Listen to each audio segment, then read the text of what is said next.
के जीवन में जादू नहीं हो पा रहा है। सत्संग तो आज हमारे गांव में, हमारे समाज में खूब होता है, लेकिन सत्संग को ऐसा बांध दिया गया है। ये कबीर बाबा का सत्संग है, कबीर पंथी जाएगा, दूसरा नहीं जा सकता है। कहीं राम नाम का सत्संग है तो राम राम वाला ही जाएगा, दूसरा नहीं जाएगा। कहीं शिव गुरु वाला का सत्संग है तो शिव गुरु वाला ही जाएगा, दूसरा नहीं जाएगा। आज धर्म भी व्यक्ति को बांटने का काम कर दिया है। मैंने कहा कि सत्संग अपने आप में एक जादू है, और जो व्यक्ति सत्संग को किसी धर्म से बांध देगा, किसी व्यक्ति विशेष से बांध देगा, तो समझिए कि सत्संग को समझने का प्रयास नहीं किया गया। मुड़ी हिला हिला कर भजन तो खूब गाया गया, प्रवचन तो खूब किया गया, लेकिन सत्संग को समझने का प्रयास नहीं किया गया। गोस्वामी तुलसीदास ने कहा, सुनहि समुझि जन मुदित मन, मज्जहि अति अनुराग, लहहि चारि फल अछत तनु, साधु समाज परियाग। कहते हैं कि सुनिए, सबकी बातों को सुनिए, सबके सत्संगों में जाइए, सबकी बातों को सुनिए, लेकिन निबेरा अपने आप से करिए, विचार अपने आप में बैठ करके करिए कि सही क्या है और गलत क्या है। केवल सुन लेंगे और सुन करके समझने का प्रयास नहीं करेंगे तो फंस जाएंगे भ्रम में, पाखंड में, अंधविश्वास में। और आज समाज देखिए भ्रम में कितना पड़ा हुआ है, पड़ा है ना। आज धर्म के नाम पर जगह जगह कलश यात्रा निकलता है, और कलश यात्रा में कौन कौन भाग लेता है? अहाँ सब ले छिए? नहीं ले छिए? के सब ले छिए? वो सबका सीट रिजर्वेशन है, यही सबके लिए, अहाँ सबके लिए नहीं। ककरा लिए? वो कलश यात्रा का सीट रिजर्वेशन है इन लोगों के लिए। जैसे बस में सीट रिजर्व रहता है, महिला बोगी में महिला बैठ सकती है, पुरुष बैठ गया तो फाइन हो जाएगा। उसी तरह कलश यात्रा की सीट इन लोगों के लिए रिजर्व है, पुरुष उसमें नहीं भाग ले सकता है। जब कलश यात्रा करने से महिला का उद्धार होता है तो क्या पुरुष का नरक हो जाएगा? जब कलश यात्रा में जाने से महिला को स्वर्ग मिलता है तो पुरुष को क्या नरक मिल जाएगा? इनको भी कलश देना चाहिए, कपाल पर देना चाहिए, लेकिन इनके कपाल पर कलश नहीं दिया जाता है। ये क्या है? हमारी माताओं बहनों को गुलाम बनाने की प्रथा है ब्राह्मणों के द्वारा। इस बात को कभी आज तक सोच पाए? कोई नहीं सोचे। कथा के नाम पर कलश यात्रा हो रही है, देखिए तब कितना आगे आगे बढ़ बढ़ के भाग लेगी। ये सब गुलाम बनाने की प्रथा है। देव दासियां रखी जाती थी कभी मंदिरों में, जो अनाथ बच्चे होते थे उनको ले जाके मंदिर में ब्राह्मणों को दे दिया जाता था। ब्राह्मण उनको देवदासी बना देता था, और देवदासी के नाम पर उस बच्चे, जो बच्चियां बड़ी हो जाती थी तो उनका शोषण किया जाता था। उनको शोषण करके उनको छोड़ दिया जाता था। ये ब्राह्मणों की प्रथा थी कभी हमारे देश में। ये कलश यात्रा भी उसी का एक अंग है, इनको गुलाम बनाने का। और आज कलश यात्रा को क्या माना गया है? बहुत बड़ा धर्म माना गया है। इसमें देखते हैं हमारा कबीरपंथी भी अब गुड़कनियां मारने लग गया है। हमारा कबीरपंथी समाज भी अब कलश यात्रा में गुड़कनियां मारने लगा है। कलश यात्रा को धर्म का रूप दे दिया गया है। एक बार ऐसे ही कहा जाता है, एक गांव में एक बहुत बड़ा कुआं था। कुआं में एक कुत्ता गिर गया, लड़ते हुए आया। ध्यान दीजिए सभी लोग, गौर से सुनिए। कुत्ता लड़ते हुए आया, कुआं में जाकर के गिर गया। कुआं में गिरा तो कुत्ता निकल नहीं पाया। भला निकल पाएगा? उतना गहरा कुआं, कुत्ता बहुत प्रयास किया निकलने का, लेकिन वहाँ से निकल नहीं पाया। बेचारा उसी में पानी पी पी करके मर गया। अब पूरे गांव में एक ही कुआं था पानी पीने के लिए। पहले चापाकल हर जगह नहीं होता था, आजकल तो ये घर घर घर नाली, घर घर गैस, और जिसकी लाठी उसकी भैंस हो गई है। सब घर घर में दे दिया है नल जल योजना। तुरंत टोटी खोलिए बस पानी निकलने लगता है। पहले के जमाना ऐसा था कि कहीं कहीं कुआं होता था, उसी कुआं से 10-5 गांव का लोग पानी भरता था। लेकिन अब वो समस्या खत्म हो गई। तो उस गांव में एक ही कुआं, कुत्ता जाकर के गिर गया, कुत्ता उसी में मर गया। गांव के लोग पानी पीने के लिए परेशान हो गए। अब पानी कहाँ से मिलेगा, बड़ा परेशान हुआ। पानी के लिए मरने लगे। जल संकट गांव में आ गया। गांव के लोगों ने विचार किया, चलो कहा कि कुआं में कुत्ता गिरा तो धीरे धीरे सड़ने लगा, कुआं से गंध आने लगी, बदबू। वो पानी पीने जैसा रहेगा, नहीं पी पाएगा, नहीं पी पाएगा। लोग पानी के लिए परेशान।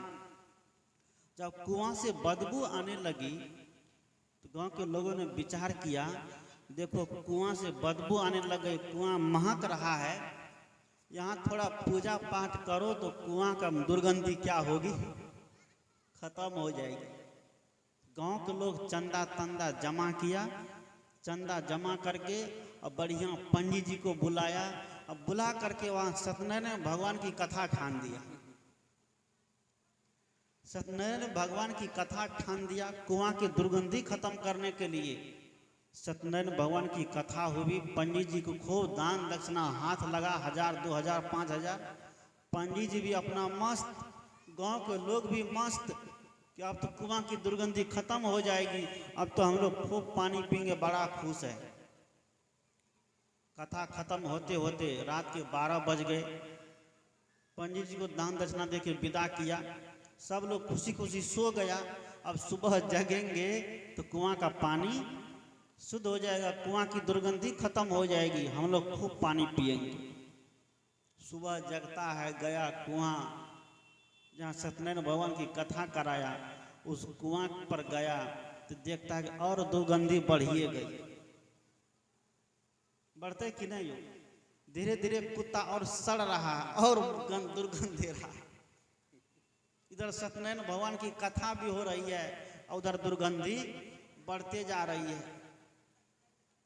गांव के लोग सोचा, लगता है कि ये पंडित जी का मंत्र बढ़िया काम नहीं किया, इस पंडित जी का मंत्र बढ़िया काम नहीं किया, इसीलिए दुर्गंधी फैल गई। सोचा कि चलो दूसरा पंडित जी को देते हैं फिर निमंत्रण, मरता क्या नहीं करता। फिर पूरे गांव के लोग मिलकर के फिर चंदा दिया, कोई 10 रुपया, कोई 5 रुपया चंदा दे करके फिर कहा कि इस बार अष्टजाम कराएंगे। कौन सी? 24 घंटा का अष्टजाम कराएंगे। इस सत्यनारायण भगवान में उतना पावर नहीं था, इसलिए कुआं का दुर्गंधी खत्म नहीं कर पाया। इस बार जो है 24 घंटा का अष्टजाम कराएंगे, दुर्गंधी फुर हो जाएगा। चंदा चिट्ठा करके 10-20 गांव के पार्टी सबको निमंत्रण दिया, बुलाया, मंडप बना, सब मेवा मिष्ठान प्रसाद चढ़ाया गया। अब समय से रामधुनी चालू हो गया, हरे राम राम राम हरे हरे, हरे कृष्ण कृष्ण कृष्ण हरे हरे। 24 घंटे का अखंड रामधुनी चला। चलने के बाद उसका विसर्जन किया गया। विसर्जन होते होते रात हो गई, फिर सब सो गया। इस बार तो गांव वाला खूब खुश है, नहीं इस बार तो काम हो गया, अब कहीं जाने की जरूरत नहीं है। 24 घंटे तक का रामधुनी चला। रामधुनी चलने के बाद सब सो गया। सुबह में सब जमा हुआ, चलो अब स्नान करेंगे, पानी पिएंगे। सब कुछ तो हो ही गया है। जैसे कुआं पर पहुंचता है और दुर्गंध ज्यादा। और वो दुर्गंधी धीरे धीरे गांव में फैलने लगी। जैसे जैसे कुत्ता का शरीर सड़ रहा है दुर्गंध देगा ना, वैसे वैसे दुर्गंध फैलने लगी। तब भी नहीं कुछ हुआ। जब नहीं हुआ तो पंडित जी के पास गया, शिकायत किया। पंडित जी तखन यहाँ से 24 घंटा का जाम करे, लेकिन तैयो दुर्गंधी बढ़ले छे, बताबियो अब की हेते। पंडित जी कहा ऐसा करो, अब एक काम करना पड़ेगा। क्या? कलश यात्रा निकालो।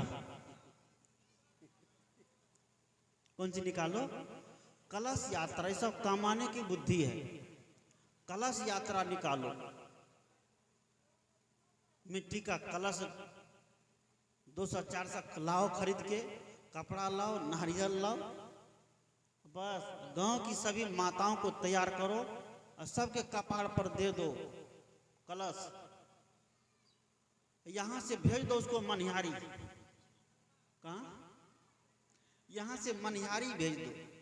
मनिहारी में सब माताएं अपने अपने कलश में पानी भर करके और वहां से आवे, और उस कलश का गंगा जल जो है, उस गंगा जल को डाल दो उसमें कुआं में। जैसे कलश का गंगा जल को डालोगे तो कुआं का पानी क्या होगा? शुद्ध हो जाएगा। ये गंगा जल आज पाप काटने का सबसे बढ़िया तरीका हो गया है ना। इसलिए जीवन भर पाप करके आदमी गंगा स्नान कर आता, कहता हम हमारा सब पाप क्या हो गया? समाप्त हो गया। क्यों भा जेते? और सब पाप को वहां धो देता है गंगा में। अब पाप को जब धो दिया, पानी में धो दिया ना पाप को, अब इन लोगों की बुद्धि देखिए, हम लोगों की बुद्धि कैसी है। शायद हम लोग, आप लोग तो नहीं करते होंगे, और कुछ लोग करते होंगे, उस काम को बंदे कर दीजिए। गंगा स्नान करते हैं, अपना पाप को धोते हैं, और सभी लोग उसमें पाप को धोता है। और जब वहां से आने लगता है तो पाप वाला पानी को गैलन में भर लेता है। सही बात नहीं है? वो पाप जो धोया है, पता नहीं कहाँ कहाँ का पाप उस गंगा में धुला है, उस पाप वाले पानी को गैलन में भर लेता है, अल्लाह करके कोहबर घर में रख लेता है। समय समय से उस पाप वाला पानी को देह पर छिड़कते रहता है। तो क्या आप शुद्ध हो गए?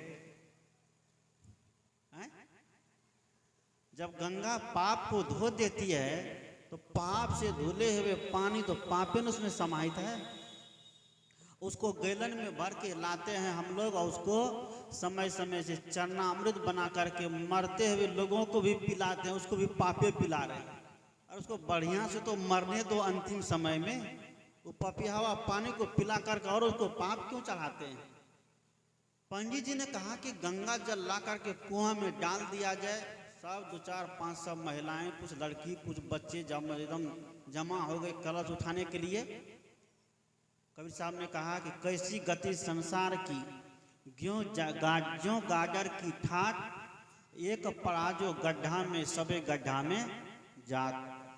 हमारे यहाँ के सिस्टम है कि भेड़ की चाल, भेड़ पानी से डरता है, पानी पीने के लिए वो जल्दी जाना नहीं चाहता है। तो भेड़ चराने वाला एक भेड़ को उठा करके पानी में फेंक देता है, तो उसके पीछे सब भेड़ एकदम एक एक करके पानी में दौड़ जाता है। आज वही हमारे समाज की स्थिति है।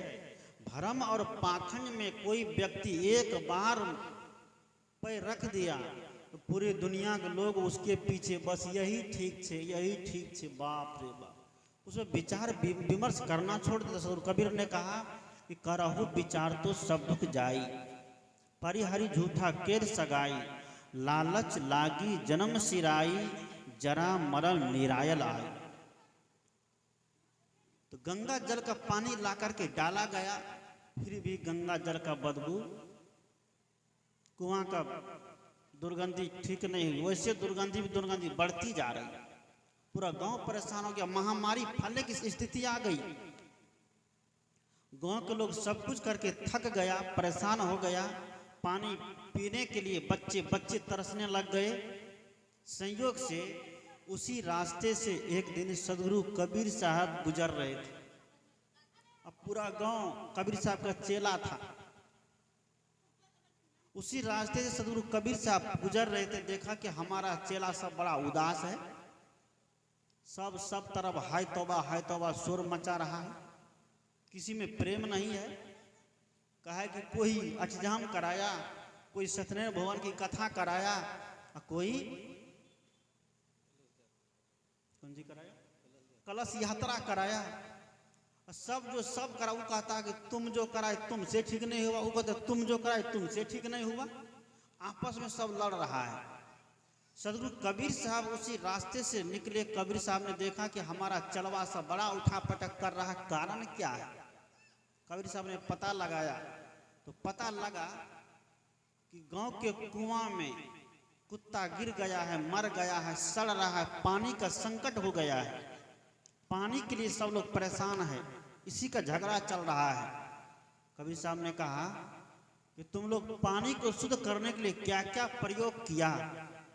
कोई कहा गुरुजी अष्टजाम कराए 24 घंटा का, कोई कहा गुरुजी सत्यनारायण भगवान की कथा कराए, कोई कहा गुरुजी गायत्री मंत्र का जाप कराए, कोई कहा गुरुजी शिव चर्चा कराए, कोई कहा गुरुजी कलश में पानी भरकर गंगा जल को डाले। लेकिन तब पर भी कुआं की दुर्गंधी ठीक नहीं हुई। सदगुरु कबीर साहब बड़ी गहराई से इस बात को सोचे कि जिस कुएं में कुत्ता गिर गया है, कुत्ता मर गया है, कुत्ता सड़ रहा है, उसकी दुर्गंधी को खत्म करने के लिए चाहे अष्टजाम कराओ, चाहे गायत्री जग जाप कराओ, चाहे कलश यात्रा कराओ, चाहे सत्यनारायण भगवान की कथा कराओ, लीलावती कथा कराओ, चाहे भगवत कराओ, चाहे जो भी कराओ, ये सब करने से कुआं की दुर्गंधी और हजारों साल तक चलते रह जाएगा। अखंड रामायण 5 अष्टजाम, सत्यनारायण भगवान की कथा, विष्णु जोग, शिव चर्चा, तो ये दुर्गंधी खत्म होने वाली नहीं है। सदगुरु कबीर साहब टहल करके सब लोगों के साथ कुआं पर गए और कुआं पर जाकर के वहां के दृश्य को देखे। सदगुरु कबीर समझ गए। उसने कहा कि मैं कहता आंखन की देखी, तू कहता कागज की लेकी, मैं कहता सुरझावन हारो तू राखियो, उलझाई रे और तेरा मेरा मनमा कैसे एक होई रे। सदगुरु कबीर जब तक अपनी आंख से नहीं देखते थे, विवेक और विचार की आंख से नहीं देखते थे, तब तक किसी भी बात को वो सच नहीं मानते थे। सदगुरु कबीर ने कहा कि इसमें कोई एक पहलवान है, कहाँ पहलवान बेकार, लाओ उसको सामने। उस पहलवान को सीढ़ी के माध्यम से कुआं में उतारा गया और कुआं में उतार करके मरा हुआ जो कुत्ता था, उस कुत्ता को बोरी में भरकर बाहर निकाल दिया। ध्यान दीजिए, तरीका देखिए। कबीर साहब ने कहा कि इस कुत्ते को मरे हुए मृत शरीर को पहले पानी से निकालो। पानी से निकाल दिया गया उसको। मृत कुत्ते के शरीर को पानी से निकाल करके फेंक दिया गया और उसमें मोटर लगा दिया। कुआं का सारा जितना गंदा पानी था, सब गंदा पानी को मोटर के माध्यम से निकाल करके बाहर कर दिया। कुआं में फिटकरी डाल दिया पानी शुद्ध होने के लिए और कहा कि छोड़ दो, तुम लोग महीना दिन से पानी के लिए परेशान हो तो 2 रोज और सही। मरे हुए कुत्ता को निकाल दिया, पानी को खींच करके बाहर कर दिया। दूसरा स्रोत आया, दूसरी धारा आई, दूसरा पानी बना। शुद्धि करने के लिए फिटकिरी डाल दिया गया। 2 दिन के बाद आता है कुआं पर एकदम शुद्ध का शुद्ध पानी, ताजा पानी। काहे दुर्गंध होगा उसमें? साफ पानी सबको मिला और सब खूब एकदम जी भर के पानी पिया। सोचिए, बीमारी जहां है उस बीमारी का जब तक इलाज नहीं किया जाएगा तो क्या बीमारी दूर हो जाएगी? नहीं होगी दूर। आज बीमारी हमारे समाज में कुछ और है और दवाई कुछ और परोसा जा रहा है।